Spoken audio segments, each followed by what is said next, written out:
So yeah, I logged on to try to get some background footage for us to go over some news that just dropped. So I guess this would just have to do. We're gonna just watch the a menu here in loop. Anyways, yeah, I'll see you guys on the other side for the news that just dropped on the 25th of June before the server opens up. So I'll see you there. So yes, let's go ahead and get into this menu here.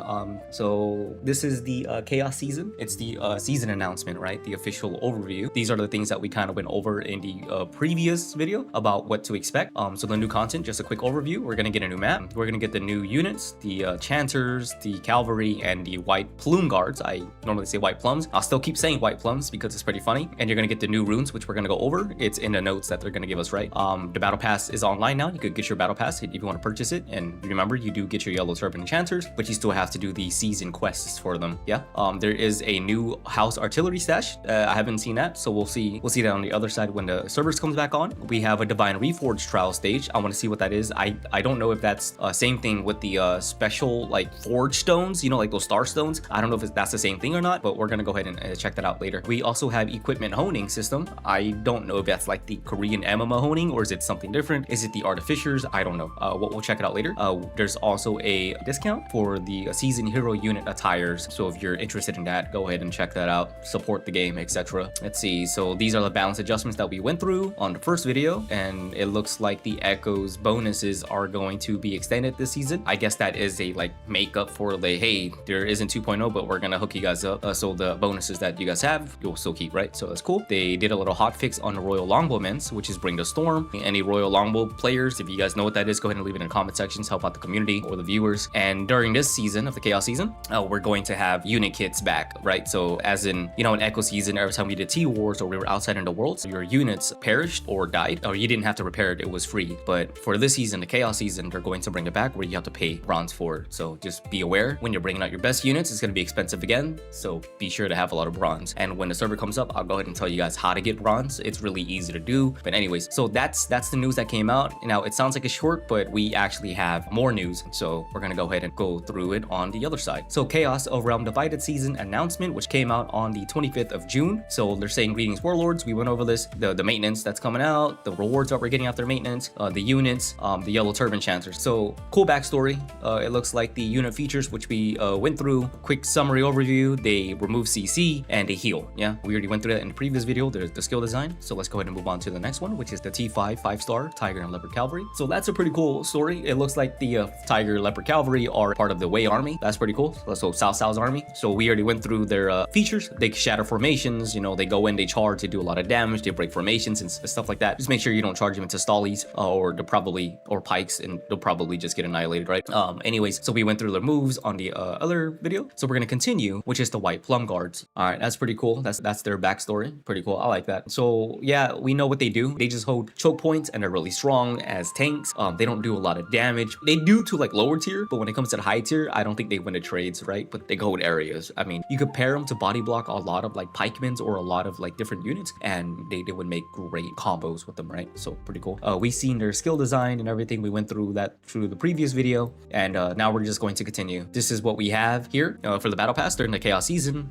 Purchasing the battle pass unlocks additional battle pass rewards, which is the battle pass tier rewards, and you'll see it, right? Tier 1 gives you the hero attire, which is the high commandant. Tier 20 unlocks the unit banner, which is the hegemon's banner. Tier 50 gives you the unit attire, the hardened ratans. Tier 70 unlocks the mount attire, and which is the crimson shadow. That sounds pretty cool. And at tier 100 you get the hero attire, which is the tiger of Wei. Tier 15, 30, and 60 unlock the equipment honing material, which is pure iron. I don't know what the honing material is. I just hope it's not like Korean MMO, like what's that game, Black Desert, or honing like Lost Ark. I hope it's not that, but if it is, then we'll go through it. I'll give you my thoughts if we see it. Anyways, we're gonna go on. So the treaties reward originally available at tier 15, 30, and 60 will be removed to other tiers, so that the total amount of rewards remain unchanged. So I guess you get treaties later on, or like they just move it around. So you'll get your treaties, but they're just moved around, right? We're gonna go ahead and continue here. We're gonna move on, which is the seasonal store. So during the chaos season, the seasonal store will bring back the attires from the Dynasty Awakened season. Oh, okay. So like this is your season store when you press F5 and you go to the season store. So they're bringing these items back, right? And you can purchase it with blades, which you get from the battle pass. That's pretty cool. And then so these old ones here will be increased in prices, and these will be removed from the season store. So they alternate 2008, right? So if you guys didn't get it from the Echo season, it's too late. You guys won't be able to get these. I actually wanted one of them, so rip. I'm kind of sad, but anyways, all right, we're gonna continue here. So we're going ahead and going to look at the new map they're coming out, which is the Sushi Pass, but it's the Sishui. You know, I like calling it sushi because it's easy for me, but it's Sishui. They call it the Sishui Pass. So I'm not gonna go ahead and read this backstory, but it's basically just this map here. You're gonna be able to see it right in game, and this is going to be like the win conditions right here.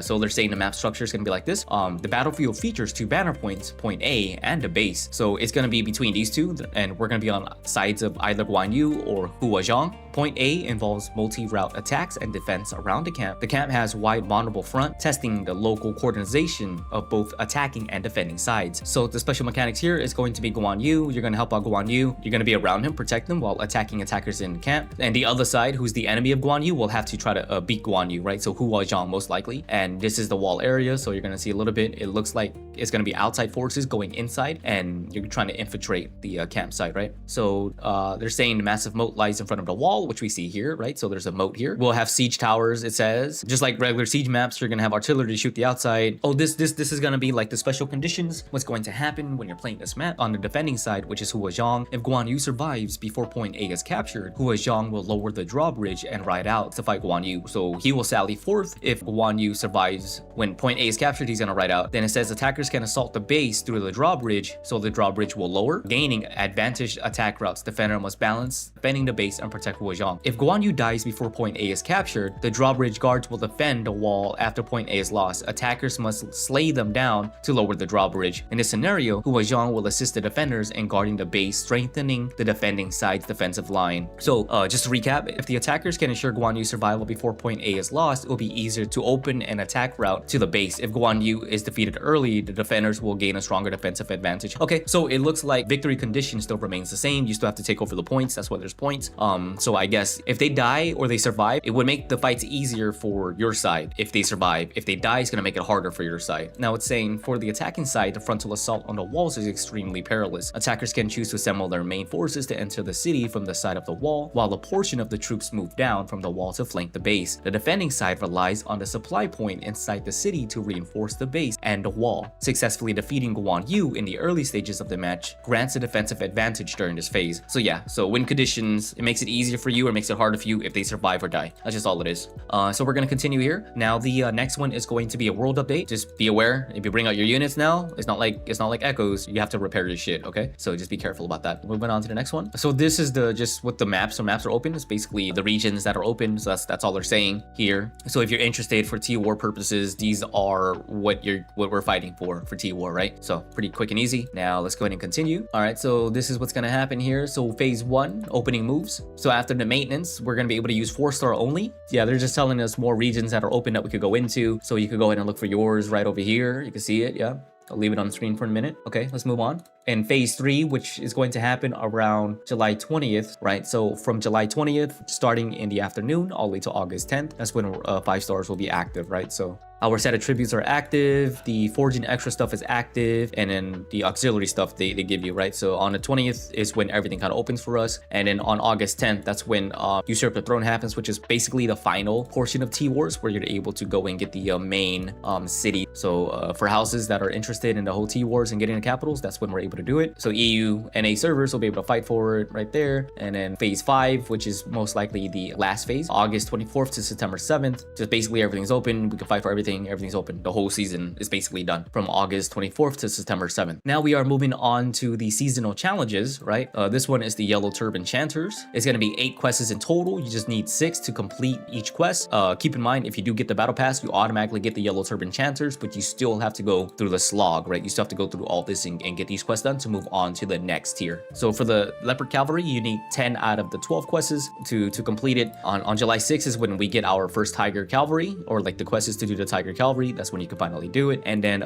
you continue on, and that's when you move on to the White Plums on July 20th. So I guess it's not the same week. It's going to be 2 weeks, and then you'll be able to get the White Plume Guards. Now this is going to be the season runes, right? This is going to be good for us to know here. So here's the armor runes that we're getting. The Helm, Headless General, damage taken from units is reduced by 20%. After taking an attack from units, damage taken from units is additionally reduced by 15 for 5 seconds. It could only trigger by 15. We have this. You guys are used to this one, right? We're used to this one already, and this one is the same thing. You stand on supply, you get your max HP regen, right? Armor, this is the same thing we got from last season. Next one is this one. Yep, same thing basically. I want to make it short, right? So we're just gonna go through it. I think this one's a little bit different. For armor, when casting a non-range damage skill, all types of defense values are increased by 25% for 8 seconds. That's kind of broken. I mean, you slap this on a short sword with iron sight, and then, or you hit him with thunderstruck, and then you get 25% increased defense, and you slap iron sight. I don't know if they stack. Pretty OP here. And this one is the same thing right here. All defense values increased by 3.5%. When HP is below 50%, they're increased by additional 2.5, which is 5%. Next one we're moving on to. This is the same thing. We're used to this when damage is increased after you pop your ulti. Same thing. Damage once your ulti hits, then their defense is reduced by 5%. This is same thing. We have this. This is the same thing. We have that. Next, let's go on. For boots, fight to the death is pretty good for anybody who's tanky. A lot of armor, a lot of HP. This one is the same thing. We're used to this one, the movement speed after you die. We're gonna go on. This one we're used to this one, which is the bandage duration. We're used to that. Let's see. We're also used to this one, right? When you're bandaging, your movement speed is reduced from 50% to 30%, so it makes you a little bit faster. Useless. If you go this one, I don't know what you're doing. I mean, you could create distance, but you already move 30% slower, and people's just gonna hit you and cancel your animation. So this one is useless. This one is useless. But yeah, same thing. Now let's see.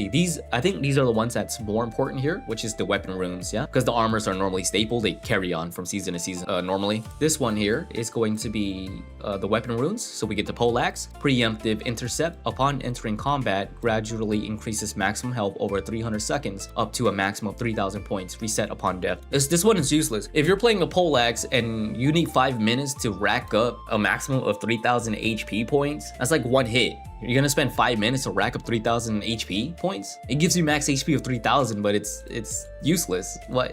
That's trash. Anyways, let's go on. Okay, this one's pretty good. This one's good. So this one's trash. If you're playing Poleaxe, I recommend this one right here, which is the Unstoppable Drive. For every unit hit by weapon dance, reduces the cooldown of your ultimate by 0.5 seconds. That's good. That is good. Iron Discipline, damage taken during ultimate is reduced by 10%. That's good too. Like these two, it's really these two that's really good. This one is trash, you know. So we're gonna go on. The Glaive, Shaking the Realm, gain immunity to all control effects except winded when using Halo Blades and Flying Reaper. I'm not a Glaive player, so I don't really know what that is, but it looks like you get CC immunity, which is pretty good with 2 abilities. When you're using 2 abilities, you get CC immunity. That's really good. Let's see. Solo Ride. If the duration of charge sprint exceeds 2 seconds, your slashing damage and slashing armor penetration is increased by 25% for 5 seconds. I like that. It's not bad. The next one is Taking the Head. Gain immunity to all control effects except winded during turn and attack. So if you're looking for CC immunity just to be able to do everything you want to, I think this combo and this one will be OP. You could go for this to do more damage, but I think having immunity is a lot more stronger. That's my opinion. Let's go on. Maul, Yellow Sky Rises. When a skill consumes stamina, damage taken is reduced by 10% and damage dealt is increased by 8% for 5 seconds, stacking up to 3 times. Yeah, this one's not bad. So basically, when the more skills you use, the more damage taken is reduced and the more your damage is increased. It stacks up to 3 times, which means that your damage taken could be reduced by 30% and your damage that you do could be increased by 24%. Pretty cool.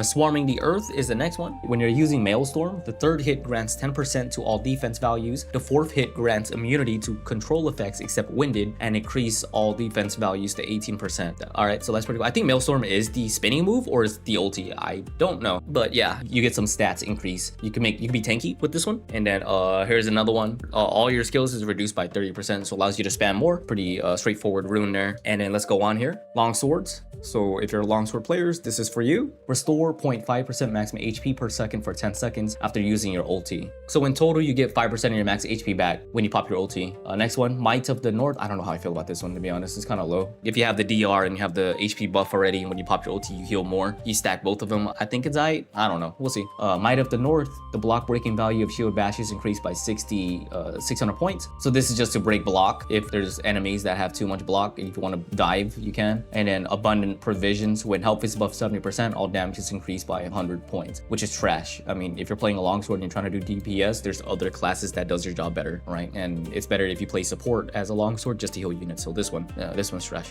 Why is it so trash? I would rather have one of these and then stats on it because it's a 3-3, right? There's no point in having this additional. You're better off having stats. So you're better off picking one of these and then having stats. In my opinion, this one is probably the best one, even though it's shitty because it's only 5% of your max HP. And then if you stack it with the other one, you might heal a lot, but we'll see. I don't know. Short sword and shield, this one is for you guys. So Peerless Warrior, you get immunity to all crowd control except winded when using Centurion's battle drill and Thunderstruck. When you do your ulti slam, you don't get knocked back or anything, right? You get CC immunity, pretty cool. Terror of Xiao Yao, this one's really nice when you're playing a support or a tank with your units. If you're playing short sword and shield and you have white plum guards, holy shit, you increase their values, their defense value by 30%, they ain't dying. You're gonna have a big blob to fucking kill those units. I mean, with a 10-second immunity to cheat death, holy shit. I mean, if you had a homie, if you had a friend with you who could heal your units with if you had a long sword and a short sword together on one fucking unit of white plums, man, you know what I mean? No one's gonna break those. Anyways, let's go on. I'm getting excited here. 8-gate formation. When attacked by units, all defense values increase by 20 points for 7. This is 2 runic powers. Oh, this is pretty good right here. If I'm being honest, you pair these two together, you're golden right here. So at max stack, when you're getting attacked by units, you get increased defense, right, for 7 seconds, and it stacks up to 8 times. So that's 160 points for all of your defenses. And at max stack, you will heal 2% of your max HP for 5 seconds, and it only triggers once. So I'm thinking it resets when it triggers, or it's 1 per combat. And what I mean by that is that you go into combat, you get your 8 stacks, and it triggers the HP healing for 5 seconds. And if you break away from that combat, I think it resets, and then you're able to do it again, and you'll be able to heal another 2%, which is 10% total, right? Pretty busted. We're gonna continue here. So Bridge Defender, each stack of hard hitting grants additional 2%, increase all types of damage. That's I don't know. Spear players, you might like this one. Stamina cost for mounted right click is reduced by 20%. When you hit an enemy with the mounted basic attack, reduce the cooldown of full tilt charge, which is the mounted E skill, by 3 seconds. So I don't know how this is. Maybe spear players, if you're like a cavalry style, I don't know if that's what they're trying to do. Pairing these two together makes you like a mounted unit, and then pairing this one right here with maybe this one, I don't know. Spear players, I don't know if this is good or bad for you guys, to be honest. All right, let's go on. Pike players, let's see. Absolute Courage, using Wandering Dragon, grants 1 stack of Dragon's Courage, reduce damage taken by 5% for 4 seconds, stacking up 3 times. So you can take 15% reduced damage at max stacks. Water Dragon, Cold Dragon, or Green Dragon, so the ultis will ignore 50% of the target's defense. So if you do these ability and you have max stack and you pop your ulti, then it should reduce, it should pen 50% of their defense, right? Let's go on. A Splendid Spear, so Green Dragon does not need to be fully charged to achieve the damage and knockup effects of the 1 second charge. So now with Splendid Spear, if you have that, you pop your ulti, it just goes right through, it does the full damage. 7 charges. Each time the 3rd charge of Wandering Dragon, Water Dragon, or Sky Dragon is used, the cooldown of your ultimate is reduced by 2 seconds. So if you pair this and this, it'll make you spam your ulti and you'll just be able to dive all the time. You'll just dive, you'll just pierce and dive. So you just pop your ulti 1 time, hit your abilities, you shorten your CD on your ulti, and you just pop it again and just go back and forth, and you don't have to charge. So this is a good combo. Pikes, you might like Pikes. All right, Nodachi players. Hopefully the Nodachi changes comes in and these runes are effective. So anyways, let's go on. So Stolen Harvest, when life stealing, 30% of healing effect is converted into damage dealt to enemies. So I think when you pop your ulti, you do your initial damage and then you do 30% on top of it. So yeah. Now Martial Valor, Dragon's Leap, does not require charging to gain the damage and knock-up effects of a 2-second charge, and it resets the cooldown of all skills except the ultimate. Hitting the enemy with the skill grants Heroic Blessing. Each stack increased damage by 2% and lifesteal by 1.5. Stacking up 15 times for 6 seconds. When duration ends, stacks are reduced by 3. Okay, this is kind of busted, boys.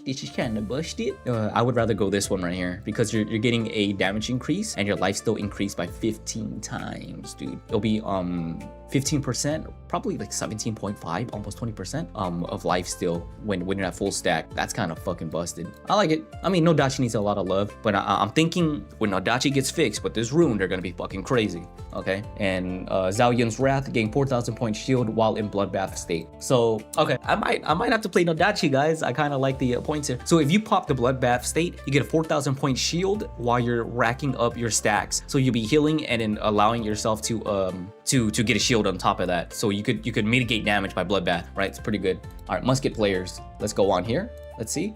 Flames of the Red Cliff. A successful basic attack creates a blast that damages surrounding enemies, inflicting 600 burning damage. So every time you auto, is that what I'm reading? You don't have to charge it, right? You just auto. Every time you auto, it does AoE of 600 burning. Huh. Okay. That's not bad. Not bad. Master Inventor, within 10 seconds of using a black powder grenade, you may use another one. That's the same thing.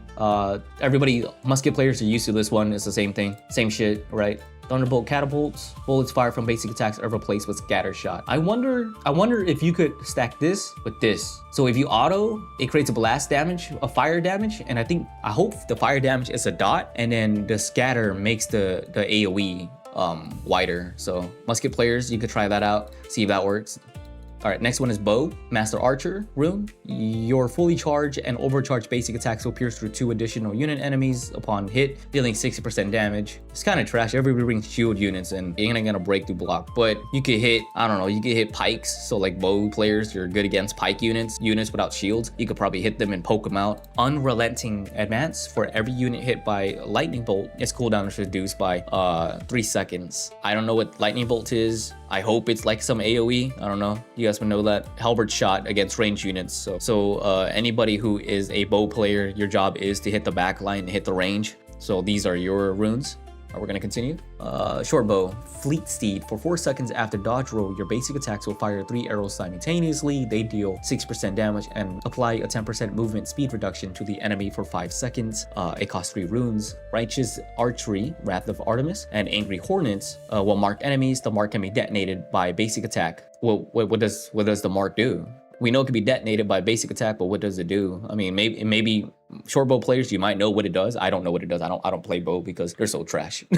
they're so bad. No hate on the bow players. If you guys make it work, you guys make it work. You guys are fucking G's for that. Like, I don't know how you guys make it work.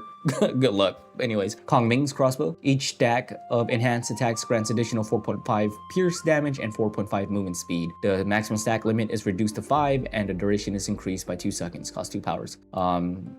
Damage stack, basically stat stick. Dual blades. Hitting crossing. Hitting a target with the skill while in stealth causes them to lose 4% of their current health per second for 5 seconds and reduce their healing received by 60%. So it's just a healing reduction. So dual blades are good against Nodachi. If you see a lot of Nodachis who's not dying, they're just healing, you could definitely heal cut them, yeah? Night Raid. After entering sneak, critical value increased every 3 seconds. The higher your base critical value, the higher the multiplier. This effect decays gradually upon leaving sneak. It can also be triggered by bow shurikens and runic powers. And ambush volley restores 8% health for every hero killed. So dual blades, you guys won't be able to perma invis that easily anymore because you don't have the runes to reduce the CD of the shurikens, right? So for everybody who is tired of the dual blades going perma invis, they're going to be easier to catch. So hopefully, let's go on. Chain Dart and Scimitar. Architect of Chaos. Hitting an enemy hero with an attack applies 1 stack of a mark lasting 4 seconds. At 5 stacks, it inflicts 20% of their current health as bleeding damage. The same target can only suffer this damage once every 15 seconds. So this rune is basically if you hit them 5 times or you apply 5 stacks, they take 20% of their health as bleeding damage, right? So over time, and the same target can only suffer the same this damage every 15 seconds. And I don't know how fast the bleeding is. It might be 4 seconds because if each stack only lasts 4 seconds, then maybe they take 20% of their. I don't know how fast it burns basically, but we'll see. Chain and Dart Scimitar players, you guys would know. Let's see. Perfect Thrust. Each stinging that hits an enemy further reduces the cooldown of Scorpion Snare by 1 second. Basically, every time you hit with this ability, it reduces the CD of this ability by 1 second. Severing the lifeline. Damage against heroes and units undergoing healing is increased by 15%. So any longsword buffers who buff their units, or any chancers who heal their units, or Nodachis, anybody who heals, basically your damage is increased against them by 15%. All right, let's continue here. We're almost done with the rune section here. So Shield and Spear, Flying Halberds, headshot damage for Hercules Throw and Hercules Throw mounted is increased by 10%. Adds 3 runic power, kind of trash. Bull Dragger, damage taken during Spartan Kick is reduced by 30%. You get immunity to all control effects except winded during Spartan Kick, so you get a CC immunity during that animation. Next one is critical damage dealt from the Ares Glaive skill is increased by 10%, and that's that rune there. All right, let's go on. Next one is Bastard Sword, Sovereign's Sword. When Hugh hits an enemy, damage they take from Repose is increased by 20% for 2 seconds. When Repose hits an enemy, the damage they take from Hugh is increased by 20% for 2 seconds. That's right. I normally don't use this. I normally don't use Hugh, to be honest.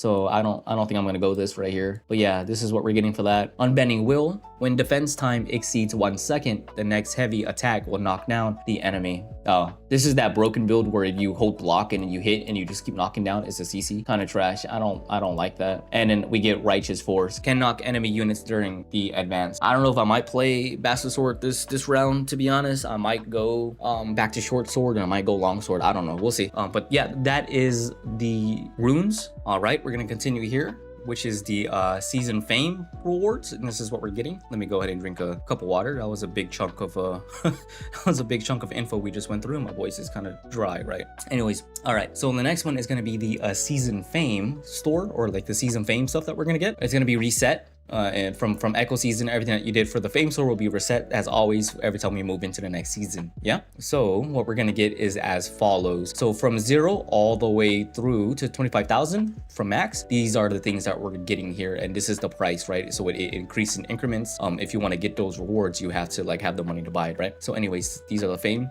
from the fame store. At 0 fame, at the moment the season starts, you can get 10 artificial stones at the price of 2,000, and a purchase limit is 10 here. At 500 fame, you'll get the 10 battle EXP card. At the 1000 fame, you get the powdered silver, the Sirocco horse, and at 2000 you get the brigand's armor. So you get the armor set. Normally when you buy the armor set, you want to DE them for the materials, but if you're new, you want to keep them and use them. At 2000 you also get the more artificial stones. At 3000 you get the unit medals. At 4000 you get more artificial stones. At 5000 you get lotus water. 6000 you get more stones. At 6500 you get the rare doctrine selection box. At 8000 you get the rare weapon schematic. Another 8000 you get the rare armor schematic. At 9000 you get the lotus water. At 9500 you get the treaties, 5 of them, right? So like this is how much you could get on the right side here. At 9500 as well, you get the artificial stones and you get pure iron. I think this is what the honing is. So this is going to be probably a new material for honing. I think, I don't know, we'll go over it. I don't know what they're trying to do. Anyways, at 12,000 you get the epic hero schematic crate and the epic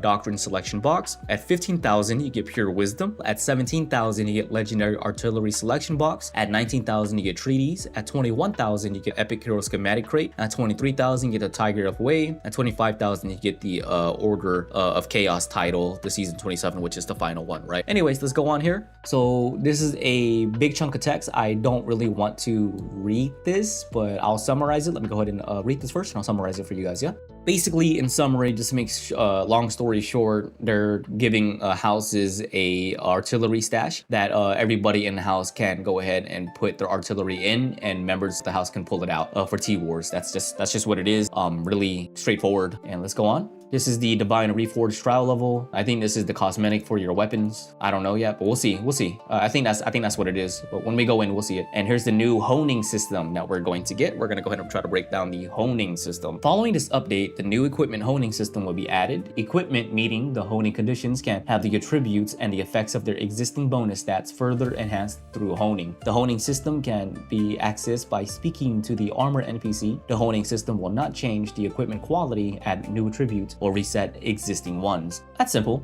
Yeah, so if you roll, let's say if you roll leadership or you roll the stats, rather than rolling again, you can make it stronger. That's pretty cool. I like that. I actually like that. You could actually hone it to make it stronger. So that's pretty cool. We like that. Qualifying requirements for attributes are as follows. So you can hone it, you can make it better basically. Yeah, that's what honing is. That's all it is. So some attributes could be qualified and some won't be, but you basically honing, in summary, the honing thing just makes your stats stronger. If you roll it, it makes your stats stronger, right? So let's go on here. So in summary for this one, it's just basically, it goes from 1. So let's say you roll a 10. If you roll a low level, you could roll it up all the way until it get close to max. That's why you have your 84% here and you have your 10 plus 6. Because it rolled a 10, max is 17, you could give an additional 6. So it could be 16 out of 17, or you could go 100%, you know what I mean? Like the other ones above us, right? That's why we got max here, right? So let's go on. What does it take?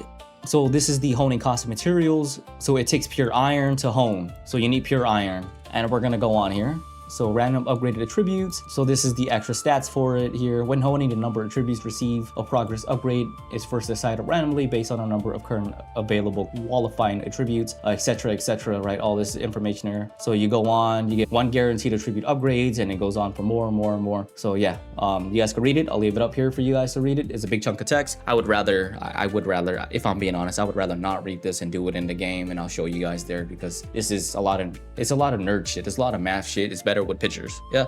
Anyways, let's go on. So yeah, again, more.